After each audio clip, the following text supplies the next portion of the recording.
song is about you. You're so vain. Whatever.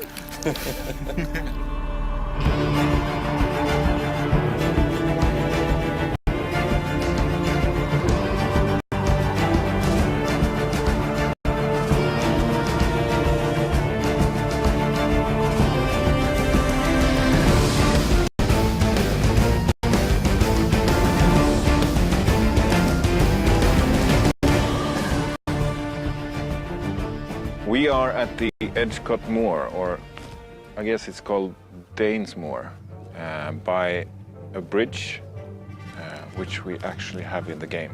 I think this is actually the bridge and the river we have in the game.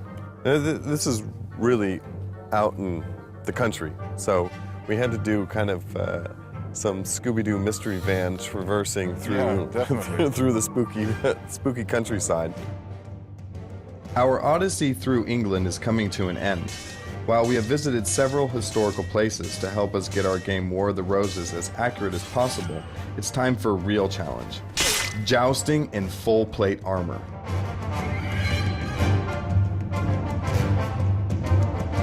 To start with, we're going to be looking down the line at our opponent, and when you're both ready, you're going to salute up in the air.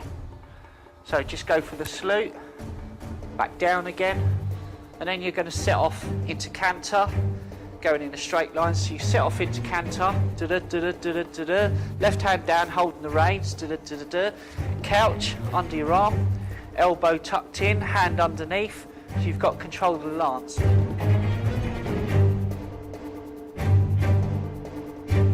Yeah, we're at Tournament Stud in Northamptonshire, and this is where a lot of our horses are trained, and we practice. We've got some cabbages for you to chop, and we've got what's called the tilt rail, which separated the two horses in the joust. And yes, you're on some of our good horses who are well trained for this, so you're in capable hands. Although horses, you know, things can go wrong, so you never know. And off we go. Canter, canter, canter, canter, canter. First cabbage. Tournament probably first started as just training for battle. And then obviously people thought, hey, this is quite good fun. We could turn this into a game, we could formalise it. And as it went through time, it became more and more formalised. And then you had the situation where tournaments were a little bit like having a kind of a party, in that you would invite your wealthy friends. You would show them how wealthy and influential you were by the number of people you invited, the kind of things you had on your horse, and the kind of host that you were. So it's a very social thing. It always remained training for battle. And in the War of the Roses, we've obviously got some people are doing tournaments in combat harness with a few modifications for the joust, but not much.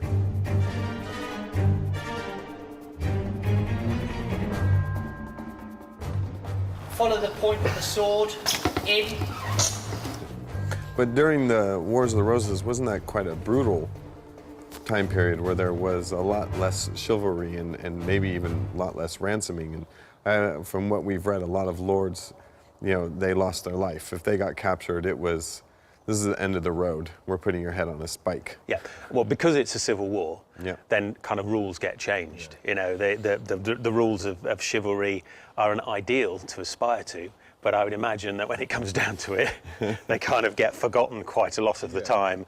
And I imagine lots of letters were written and people were reminded of being chivalrous, but if somebody's dead, they're dead. But yes, you're right. I mean, Towson was just a massive massacre. If you run away, your army's done, because then it becomes thousands of individuals. If you stay cohesive, you've got a chance. But the stress of standing in a line, seeing all these well-trained, heavily armed, screaming, shouting people on big horses coming towards you, you have to be well-trained to stand that. You really do. So it must have been an awe-inspiring sight, absolutely awe-inspiring sight. Possibly the last one many people saw. How do you react to this? Yeah, I'm not sure. This is so awesome. One of the cool things, we didn't even plan this. The War of the Roses. Yeah. It's deep-rooted in the British and the English culture. I hope you've enjoyed watching our trip to England as much as we did making it. We look forward to seeing you on the battlefields of War of the Roses coming October 2012. That's one dead French fighting cabbage.